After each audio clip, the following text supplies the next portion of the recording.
Oh, hi there. Thanks for joining me. This is a little segment I think I'm going to call the Intrigue Interlude, where we discuss what's going on in the world.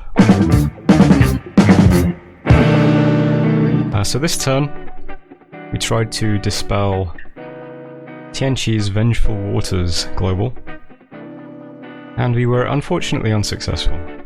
And that's a shame, because of course we've been planning to invade Tianqi,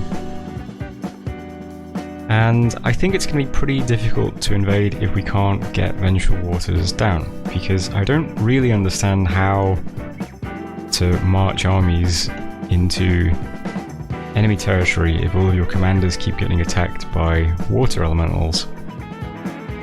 I guess I could just give everybody bodyguards. It seems a bit awkward. Especially since on top of that he can also send those disease demons at me pretty much every turn. Turns out I wasn't the only person who tried to dispel Vengeful Waters this turn. I've heard from Zbalba that Gitiz was also trying to cast his own Vengeful Waters this turn as well, and also failed. So my Overcast Dispel this failed, and his Overcast Vengeful Waters also failed. So I assume that Tianqi just has a huge water gem stockpile and plenty of water gems, and it's probably a waste of time trying to get it down anyway, because he'll probably just cast it immediately the second I take it down. So I should probably shelve that plan. Which also means that unfortunately I can't cast the boat either, which is a shame because I really want to cast that. So I started thinking about the position we're in.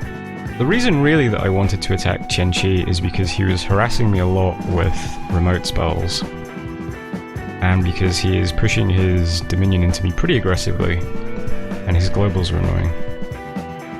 But since I kind of asked him to stop casting remote spells on me, he seems to have done that, and I suppose burning down his lab also helped. And as far as this Dominion goes, I mean, if we keep putting up temples, I guess that's fine. It's still getting a bit difficult keeping our candles in skill area, but I don't know, I guess I'm just thinking maybe Tianqi isn't the best target for us to invade. So I was talking to some of the other players to see what else has been going on in the world. First of all, I spoke to Zbalba, my go-to. As I said in a previous video, Zbalba has been on the total opposite side of the world from me, which means we pretty much have no reason to really be too aggressive towards each other, because we've never even shared a border or anything. So he's been by far the most kind of forthcoming to me about what's been going on for his nation. He told me a couple of things. First of all was the fact that, you know, as we already know, he wasn't the original player of Zbalba, he just substituted him for somebody else who apparently had a terrible god that he wasn't really able to do much with. But Zbalba was apparently almost immediately attacked by Archocephaly at the beginning of the game, but he somehow managed to fight Archo off. That was pretty much his position for the rest of the game, more or less. He then got attacked by Alm, and apparently for the last couple of times he's been under attack by Alm and Tianqi.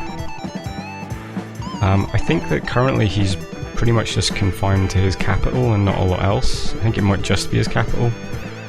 But somehow he was able to repel Alm's army.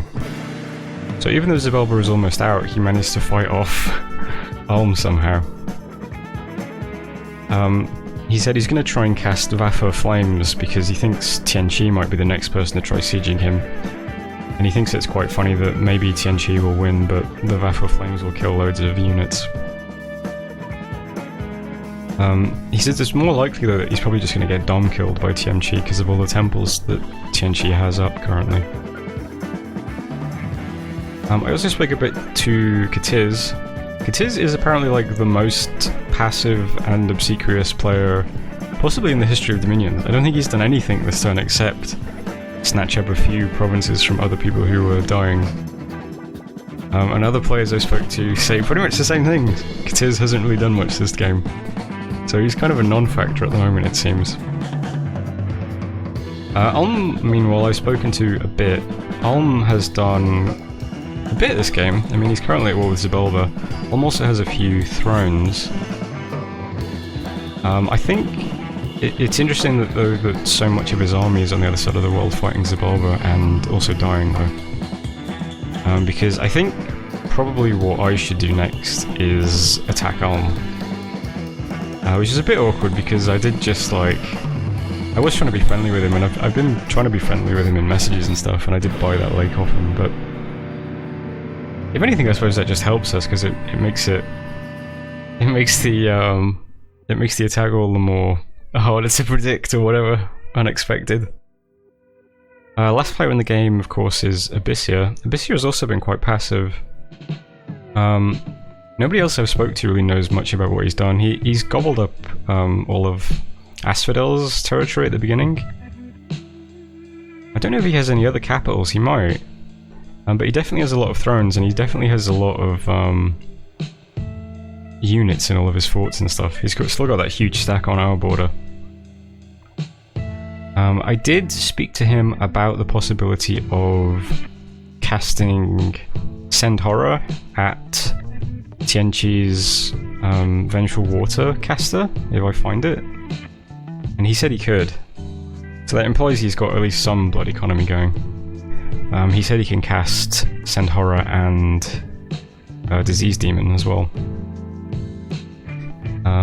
So yeah, that's something to keep in mind. But other than that, he mentioned that Tianqi had been trying to get him to attack me for quite a while, but eventually just gave up because he didn't want to attack me. Which I suppose is also good to know. I think it kind of confirms that maybe Tianqi has put aside dreams of invading us for now. Tianqi does seem to be by far the strongest player in the game. And as I mentioned at the very beginning of this series, he's also probably the best player in the game. I mean, Zybalba's player is pretty good as well, but he had a pretty dismal start because it wasn't him who made his god, and his god got killed on turn 2 or whatever. But yeah, Tianqi apparently, he's got that throne that gives him the mages who have every path. Apparently he also has Garnet sorcerers as well, which means he probably has quite a lot of blood going on. And he's currently, yeah, he might get Zybalba's cap. And he already has a couple of other caps, right? And plus he's pumping out his Dominion, and yeah, I think Tianqi is just in a very, very strong position. So I think what we're going to try and do is, I think I have to just kind of try and just roll over Ulm very, very quickly to take all his territory, take his gems, take his thrones, and just absolutely flood his territory with temples to try and help me defend against Tianqi's Dominion push. And then maybe swallow up Katiz as well when we're done with that, I'm not sure. But that seems to be the state of the world. So that's what I'm going to do next turn. So next turn is going to appear, and you're going to see a ton of red arrows all pointing into Ulm's territory. So if you're wondering why, after all these turns talking about trying to fight into Tianqi, I've just given up on the idea. I don't think it's possible right now. When I get some evocation research, it might be a bit easier because I'll be able to just drop fires from afar on all his armies and stuff. But that's mostly useful defensively, I think. I don't know, it's just kind of awkward. Because I was thinking about, because I was planning to like raid him with all those Titanus, and I was going to have the shade mailed S2s in his territory as well, and then I was thinking I can't even do that because the S2 guys will just get attacked by Vengeful Waters whenever I'm in his territory anyway. All my units will get... My commanders will get attacked by water elementals, even if they fight them off with bodyguards. All my units will get diseased from that because of foul air. He probably has tons of mine hunters and blood mages and stuff. So yeah, let's try and just ignore him for now. I'm going to beef up my defences on Tianqi's borders, put up lots of domes in my forts along Tianqi's borders, and I think just roll straight into Ulm. That's the plan now. And that's the state of the world as well. I hope that gives a bit of a better picture of what is going on in the rest of the world. I don't really do much diplomacy usually. I tend to just talk very minimally to people. Try to be friendly with people who don't want to invade me, and that's about it really. But I did a bit of recon for this clip. because I thought I'd better give a bit of context to my decision to suddenly invade Elm instead of TNG.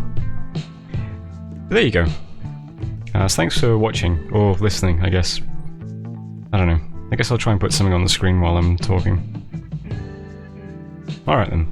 So, on with the turn video then. See you then.